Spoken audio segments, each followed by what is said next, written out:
Hello students, फिर से आप सभी का स्वागत है हमारी क्लास अपॉन में। और आज मैं लेके आया हूँ रसायन यानी केमिस्ट्री क्लास 12 की असाइनमेंट का आंसर, जिसको मैं अच्छे तरीके से आपको समझा दूंगा। आपका कॉन्सेप्ट भी क्लियर हो जाएगा। और अगर आपको इसमें कुछ भी डाउट हो तो हमें मैसेज कीजिएगा, कमेंट कीजिएगा सॉरी, और हमें बताइएगा। तो उस टॉपिक में हम क्या करेंगे, वीडियो बना देंगे। अगर अभी तक आपने हमारे चैनल को सब्सक्राइब नहीं किया है तो सब्सक्राइब करके जुड़ जाइएगा। फिर हम आपकी क्लासेज भी यूट्यूब पे चालू करेंगे। कोशिश करेंगे कि कम से कम आपको बेसिक जो जानकारी है, और अगर अच्छे से व्यू हमें मिलते हैं तो हम कंटिन्यू 12th की क्लासेस भी यूट्यूब पे लेंगे। तो यहाँ पे हमारा जो क्वेश्चन है फर्स्ट, उसका आंसर था किसी रासायनिक अभिक्रिया की दर को हमें समझाना था। संकीर्ण ऊर्जा, देहली ऊर्जा, इस सबसे रिलेटेड क्वेश्चन आए हैं। आप चेक कीजिएगा अपने क्वेश्चन पेपर पे। तो उसका आंसर इस प्रकार है कि किसी रासायनिक अभिक्रिया की दर इकाई समय अंतराल में अभिकारक अथवा उत्पाद की सांद्रता में परिवर्तन के बराबर होता है। यानी कि कोई रासायनिक अभिक्रिया है जिसपे दो चीज़ होता है, एक अभिकारक होता है जिस पर हम रासायनिक अभिक्रिया कराते हैं और उससे उत्पाद बनता है ना। या तो कुछ एनर्जी रिलीज होता है या तो फिर वो एनर्जी एब्जॉर्ब करता है। तो इस तरीके से होता है। तो समय के अनुसार अभिकारक और उत्पाद की सांद्रता में, यानी कि अभिकारक की जो सांद्रता कम होगी तभी उत्पाद बनेगा। तो उसमें जो परिवर्तन होता है वही रासायनिक अभिक्रिया की दर होता है। दर मतलब रासायनिक अभिक्रिया की वेग वही है। तो किसी काल्पनिक अभिक्रिया में हम मान के चलते हैं कि कोई अभिक्रिया है जहाँ पे अभिकारक आर है। आर मतलब रिएक्टेंट, इंग्लिश में रिएक्टेंट होता है अभिकारक का मतलब। और वो का एक मोल उत्पाद पी का एक मतलब उत्पाद पी एक मोल बनाता है। यानी कि मैं रिएक्टेंट एक मोल लेता हूँ तो प्रोडक्ट यानी कि पी से प्रोडक्ट हमको एक मोल मिलता है, इस तरीके से। तो उसी को एक्सप्लेन किया गया है। यदि T1 समय पर R और P की सांद्रताएं क्रमशः R1 और P1 है, T2 समय पर R2 और P2 है, तब अभिकारक एवं उत्पाद की सांद्रताएं एवं समय अंतराल निम्नानुसार होगा। जैसे कि डेल आर है तो डेल आर आप लोग समझ गए। तो डेल का मतलब ये होता है कि अंतराल, अंतर हमको निकालना है, घटाना है, डिफरेंस निकालना है। तो R2 minus R1, del P मतलब P2 minus P1, del T है तो T2 माइनस T1, इस तरीके से। तो अभिकारक R में कम होने की दर यानी कि उसकी सांद्रता में कम होने की दर, R की सांद्रता में कमी बटे समय अंतराल, तो कमी हो रहा है तो माइनस हो जाएगा, माइनस डेल आर बटे डेल टी, इस तरीके से। उत्पाद में वृद्धि की दर, वृद्धि यानी कि सांद्रता उसका बढ़ रहा है, पी की सांद्रता में वृद्धि बटे समय अंतराल, तो क्या हो जाएगा del P upon del T, इस तरीके से। यहाँ पे देखिए मैं पहले ही बता दिया था आपको।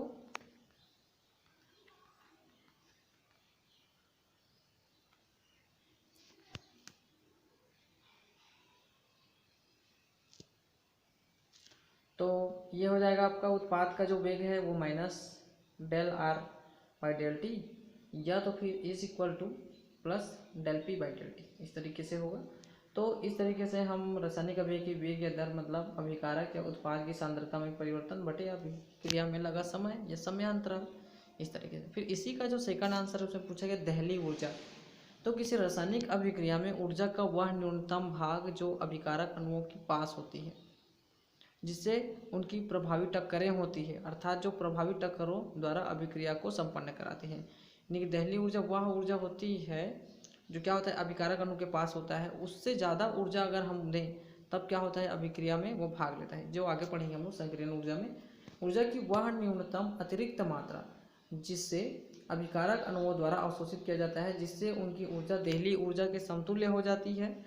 अर्थात संकीर्ण ऊर्जा अभिकारक अणुओं की दहली ऊर्जा और औसत गतिज ऊर्जा का अंतर होता है, इस तरीके से। अब जानते हैं कि ऊर्जा अवरोध क्या है।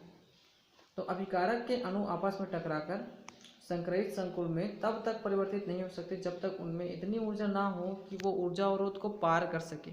यानी कि वही दहली ऊर्जा जो है उसको पार करना है, वही एक ऊर्जा अवरोध कहलाता है, और उत्पाद में परिवर्तित हो सके।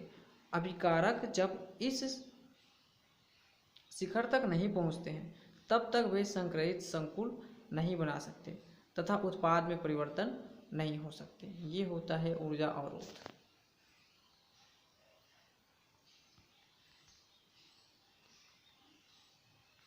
इस तरीके से रहेगा ग्राफ, इसका देख लीजिए। ये हो जाएगा इसका ग्राफ। यहाँ पे देखिए एक्स और वाई अक्ष पे ऊर्जा और ऊर्जा अवरोध या ऊर्जा रोधिका का ये ग्राफ है। और इस तरीके से वो ऊर्जा को पार करता है अभिकारक, तब जाके क्या करता है वो उत्पाद बनाता है। इसके बाद आते हैं हम हमारे आंसर नंबर 2 पे, जहाँ पूछा गया शून्य कोटि की अभिक्रिया के बारे में हमको बताना है। क्वेश्चन आप देख लीजिएगा। तो बताइए, यदि किसी रासायनिक अभिक्रिया की दर अभिकारकों के सांद्रण पर निर्भर नहीं करती है तो उसे शून्य कोटि की अभिक्रिया कहते हैं। अगर निर्भर करेगी तो फिर उसकी कोटि भी होगी, है ना। तो इस अभिक्रिया में अभिक्रिया की दर पूरी अभिक्रिया होने तक स्थिर रहती है। शून्य कोटि अभिक्रिया में अभिक्रिया का वेग अभिकारक की प्रारंभिक सांद्रता के शून्य घात के समानुपाती होता है। यानी कि देखो, जैसे कि कोई प्रोडक्ट है, कोई अभिकारक ए है, वो कोई उत्पाद यानी कि प्रोडक्ट बी बनाता है, तो उसमें क्या हो जाएगा, minus D A upon D T. मैंने अभिक्रिया के दर में बता दिया था कि अभिकारक का ऋणात्मक होता है और बराबर के ए जीरो, इस तरीके से। तो यदि किसी मात्रा पर शून्य घातांक होता है, यानी कि जीरो का घातांक होता है, तो फिर वो हो जाता है जीरो। तो इस तरीके से D A by D T is equal to के गुना एक, यानी कि के डी टी हो जाएगा। फिर उसके बाद हम लेते हैं प्रारंभिक सांद्रता पर। ए की सांद्रता ए जीरो है, ए जीरो अभिकारक की प्रारंभिक सांद्रता है। तो मैं क्या कर देता हूँ, फर्स्ट में उसी का मान रख देता हूँ।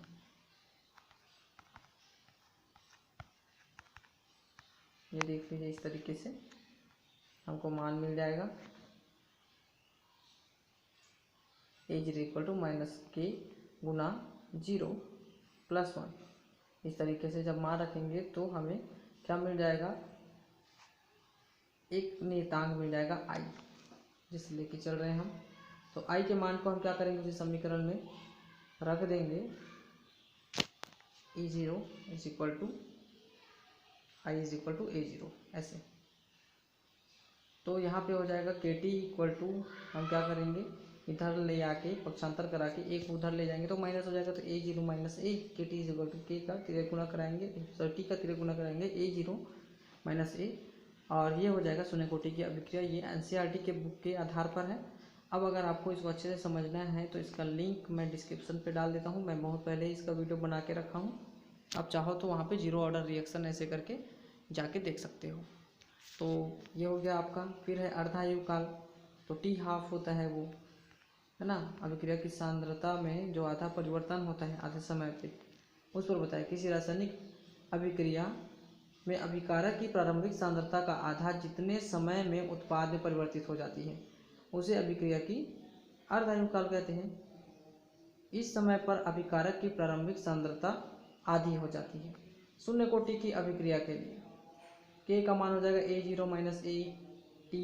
तो यहाँ पे हम मान रखेंगे टी की जगह टी हाफ और सांद्रता ए की जगह 1/2 ए जीरो। फिर जैसे ही ये सब मान रखेंगे हम और उसको जब सॉल्व करेंगे तो ये हो जाएगा तुम्हारा t/2 को तो उधर ले जाएंगे, ए जीरो माइनस 1/2 ए करेंगे तो 1/2 ए मिलेगा। के को नीचे ले जाएंगे तो गुना करेंगे, तो इस तरीके से हमें T half is equal to A zero 2 के मिलेगा, जहाँ पे ए मोल पर लीटर इनवर्स है। मोल पे ही याद करना है हमको।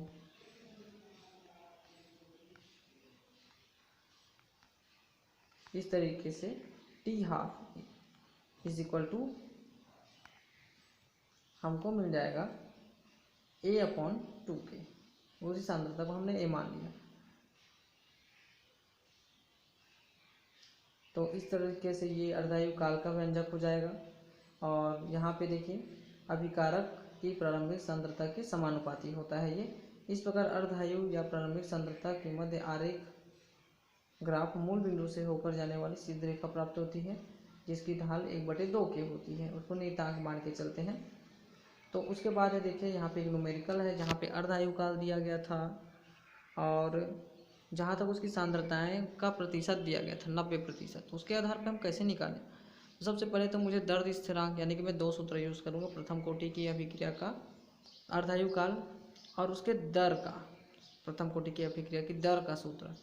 तो सबसे स्टार्ट करेंगे अर्धायु काल के लिए। तो यहाँ पे देखिए, हमको अर्धायु काल दिया था 15 मिनट, उसको रख के हमने इसको सॉल्व कर दिया टी हाफ की जगह, और ये हो जाएगा 0.0462। देख लीजिए यहाँ पे टी 1/2 बराबर 0.693 के लिए के को उधर तिर्यक गुना कराएं, टी को नीचे लाएं।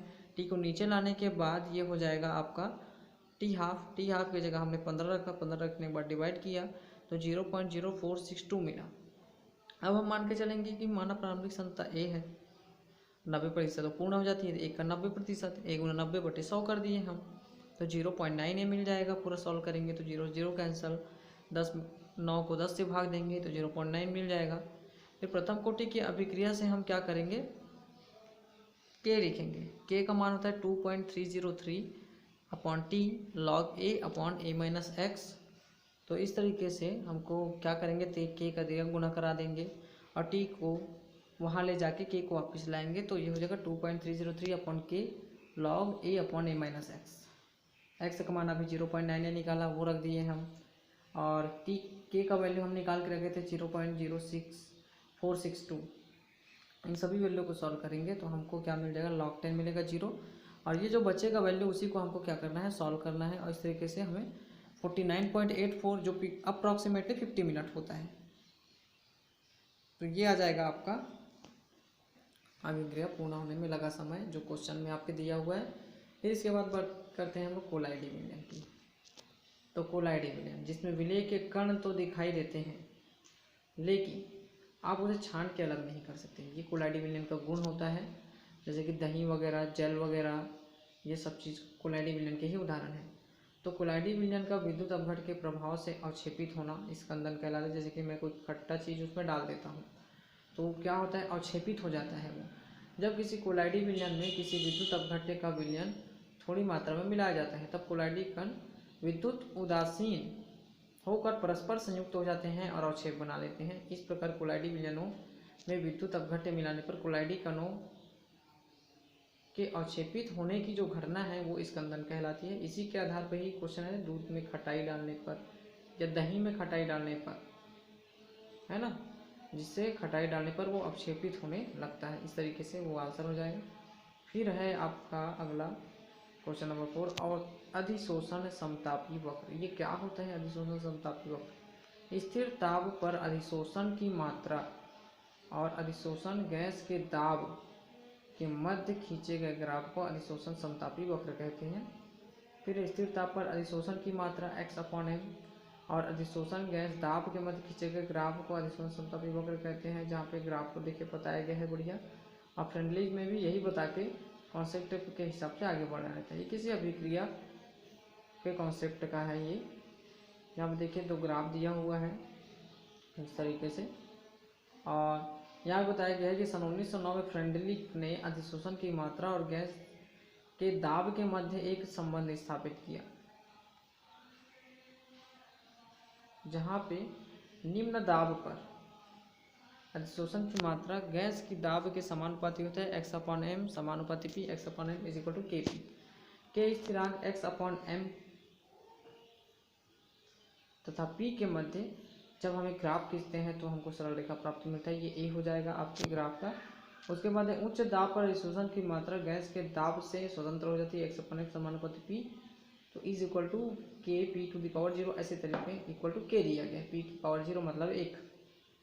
फिर सी क्या है, माध्यमिक दाबों पर अधिशोषण की मात्रा गैस के दाब P की O और 1 के मध्य घात के समानुपाती होता है, अर्थात x/m समानुपाती होता है P 1/m।